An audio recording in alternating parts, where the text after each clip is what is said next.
आज commissioner Hyderabad CV आनंद साहब के पास मुलाकात थी। जो नामपल्ली में जो भी इश्यूज़ हो रहे हैं उसके बारे में डिस्कशन था, तो आने हमने क्लियरली कमिश्नर साहब के सामने अपनी बात रखी कि इलेक्टेड एमएलए का एक प्रोटोकॉल होता है, प्रिविलेजेस होता है, और किसी भी कीमत पे डेवलपमेंट वर्क्स में किसी को इंटरफियर नहीं करना चाहिए, किसी को नहीं आना चाहिए।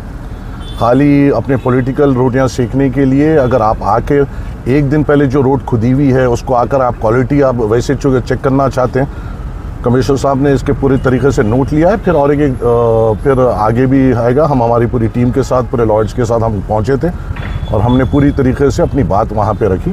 क्लियरली ये बताया गया है कि एमएलए के प्रिविलेजेस क्या होते हैं, एमएलए का प्रोटोकॉल क्या होता है, और अल्लाह के फजल से मजलिस इत्तेहादुल मुस्लिमीन का यहाँ से एमएलए है और 6 कॉरपोरेटर्स है और सब अपने अपने तरक्याती काम करते हैं। किसी को जिसको तरक्याती कामों के बारे में इल्म नहीं है, नॉलेज नहीं है, वो आके तनकीद करना ये बेकार है। और ख़ास तौर से जब नामपल्ली में परेशानी आती है, मुसीबत आती है, जब तो अपोजिशन दिखाई नहीं देती।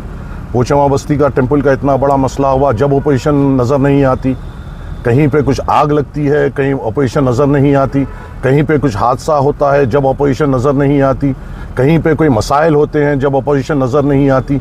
तो सिर्फ ऐसा क्यों होता है कि अपने पॉलिटिकल रोटियां सेकने के लिए लोग अपोजिशन का नाम लेके आगे आते हैं। तो हमने यही कहा है कि, और ये लड़ाई का हमने पूरी तरीके से जो वहाँ पर जो हुआ था उसका पूरा वीडियो हमने बताया है। कमिश्नर साहब का जो शुरुआत में जिस तरीके से लड़ाई हुई थी उसका नहीं था, वो हमने बताया, और हम बिल्कुल कमिश्नर साहब के इंस्ट्रक्शन को फॉलो करेंगे और क़ानून के तहत अपना काम पूरी तौर पे और मजबूती से जारी रखेंगे। शुक्रिया। पुलिस परमिशन लेके फिरो, जाओ। और मैंने तो वहाँ पे कहा भी है कि मियाँ तुम मेरे एरिया के एक वोटर हो, अगर तुम्हारे पास भी कुछ काम आता है मुझको बोलो, मैं इंशाल्लाह तुम्हारा भी काम करूँगा।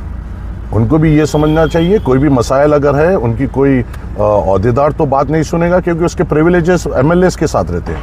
अगर कोई भी अवामी मसाइल है और आप सीरियस है इसको हल करने के लिए, मेरे सामने लाइए।